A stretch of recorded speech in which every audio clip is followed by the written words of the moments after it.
Halo, perkenalkan nama saya Nur Fajrah. Saya dari Prodi Ilmu Pemerintahan Angkatan 20 Reguler. Di sini saya akan menjawab soal UTS mata kuliah Perencanaan Wilayah dan Kota dari Bapak Mulyadi Anangkota. Soal yang pertama, jelaskan tujuan dan manfaat mempelajari mata kuliah Perencanaan Wilayah dan Kota.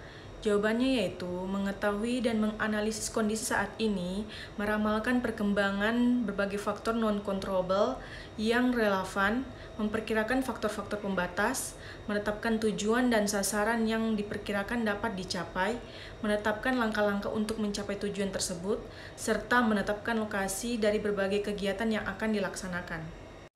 Nomor 2, jelaskan definisi perencanaan dari sederhana sampai yang rumit.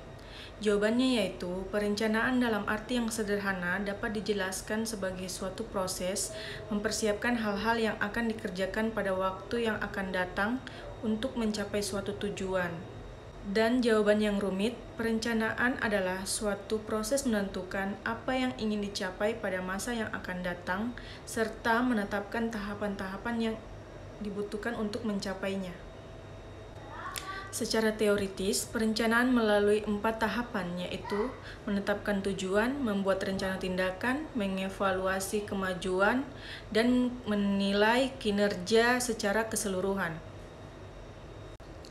Nomor 3, jelaskan jenis-jenis wilayah berdasarkan pandangan Glasson dan pandangan Hanafiya. Menurut Glasson, terdapat 2 cara pandang wilayah, yaitu pandangan subjektif dan pandangan objektif. Cara pandang subjektif yaitu wilayah adalah alat untuk mengidentifikasi suatu lokasi yang didasarkan atas kriteria tertentu. Sedangkan pandangan objektif menyatakan bahwa wilayah itu benar-benar ada dan dapat dibedakan dari ciri atau gejala alam di setiap wilayah.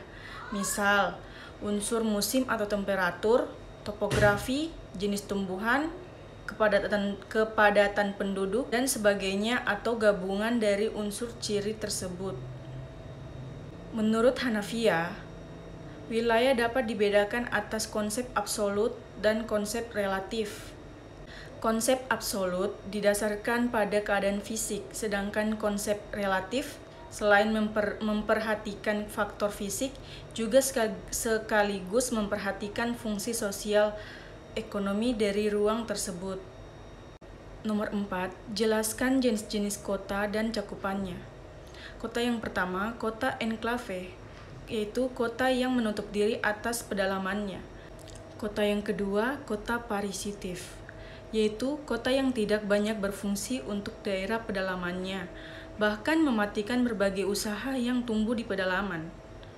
Kota yang ketiga, kota generatif, yaitu kota yang menjalankan berbagai macam-macam fungsi, baik untuk kota dan daerah pedalamannya, sehingga bersifat saling menguntungkan atau mengembangkan. Nomor 5, jelaskan pendapat masing-masing terkait kota tempat Anda berdomisili berdasarkan teori perencanaan.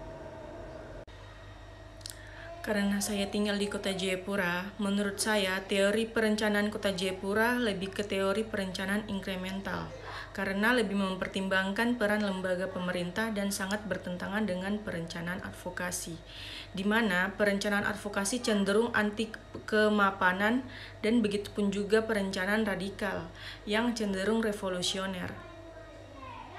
Sekian dari saya, terima kasih.